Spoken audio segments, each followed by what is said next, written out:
Assalamualaikum warahmatullahi wabarakatuh. Jumpa lagi dalam video pembelajaran kali ini dalam materi fikih kelas 9. Sahabat belajar, tentu kalian pernah dong melihat berita seperti ini. Gara-gara hutang piutang muncul berbagai macam permasalahan, dari pembunuhan, jual anak, perceraian, penyekapan, penculikan, bahkan sampai ke penjara. Nah, sahabat belajar, sebenarnya bagaimana sih pendapat atau pandangan Islam terhadap utang piutang? Yuk kita belajar bersama.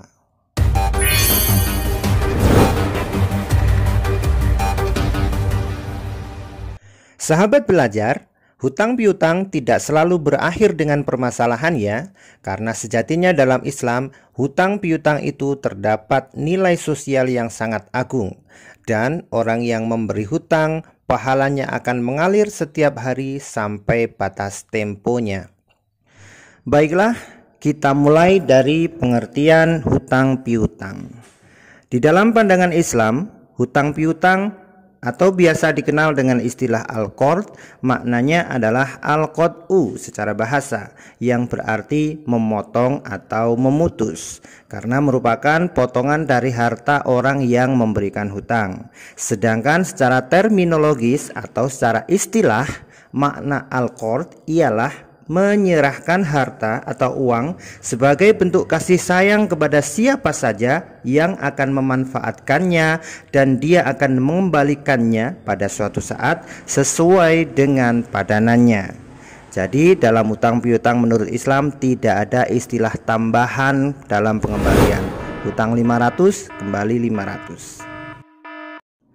Selanjutnya, dasar hukum mengenai hutang piutang.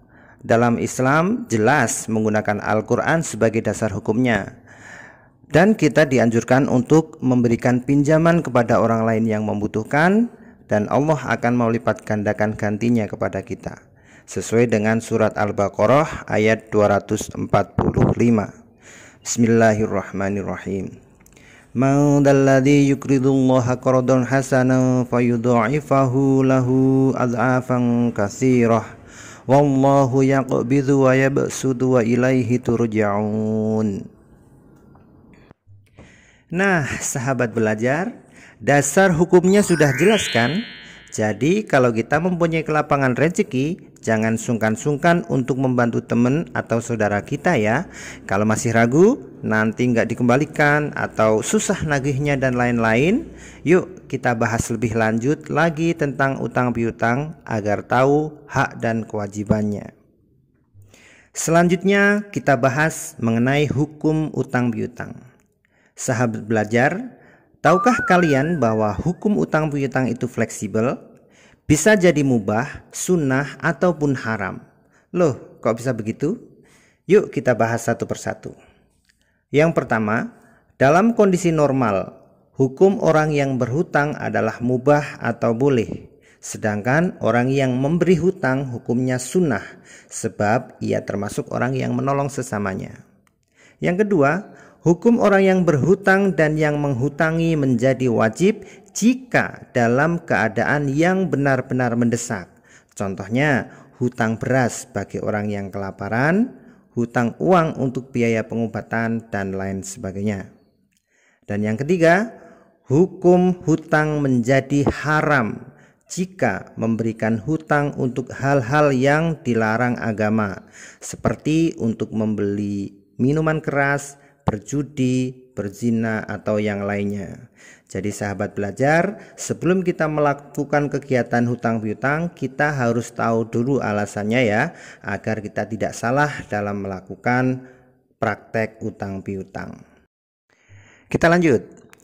Apa saja yang menjadi syarat dan rukun utang piutang yang sesuai syariat Islam? Ini ada beberapa syaratnya. 1.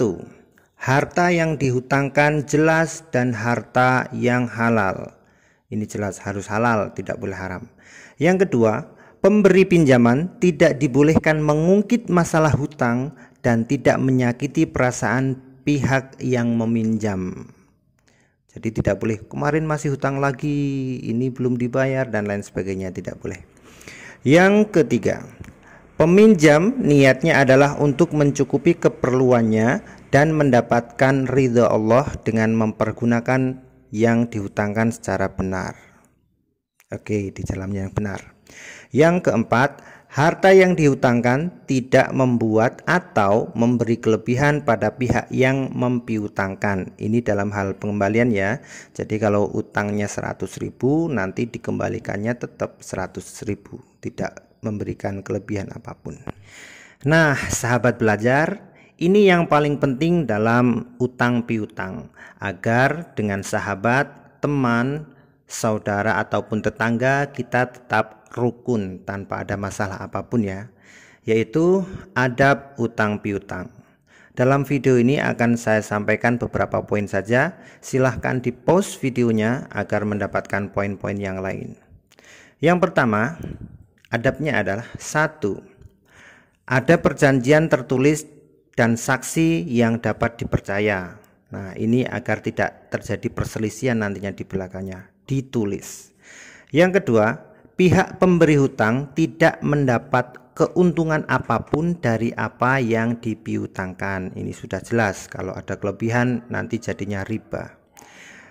3. Berhutang hanya dalam keadaan terdesak atau darurat. Jelas. Yang keempat, jika ada keterlambatan pelunasan, segera beritahukan ke pihak yang berpiutang dengan baik.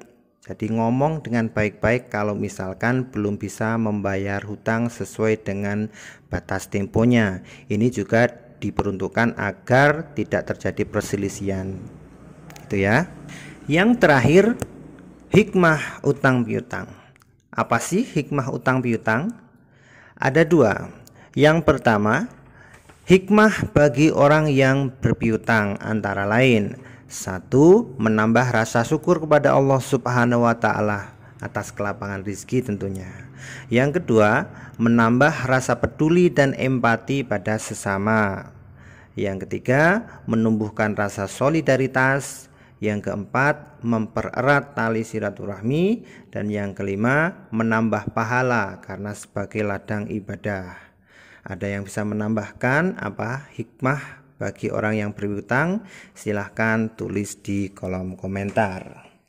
Kemudian yang kedua, hikmah bagi yang berhutang. Apa nih hikmahnya bagi orang yang berhutang?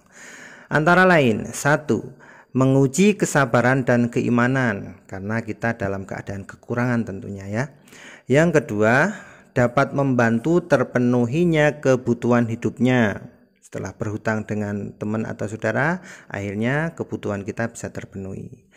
Yang ketiga, kesulitan hidup menjadi berkurang. Yang keempat, bisa untuk membuka lapangan usaha dari modal uang hasil yang berhutang tadi. Jadi ini digunakan dengan sebaik-baiknya biar tidak berhutang, terus akhirnya digunakan untuk modal usaha. Ada yang bisa menambahkan lagi? Apa hikmah bagi orang yang berhutang?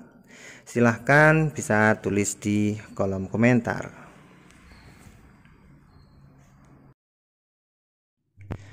Nah, sahabat belajar, gimana? Sudah jelas pembahasan kita tentang utang piutang? Kalau ada pertanyaan, silahkan tulis di kolom komentar ya. Kita akan bahas secara bersama-sama. Sekian video kita kali ini, semoga bermanfaat. Sampai jumpa pada video yang akan datang. Assalamualaikum warahmatullahi wabarakatuh.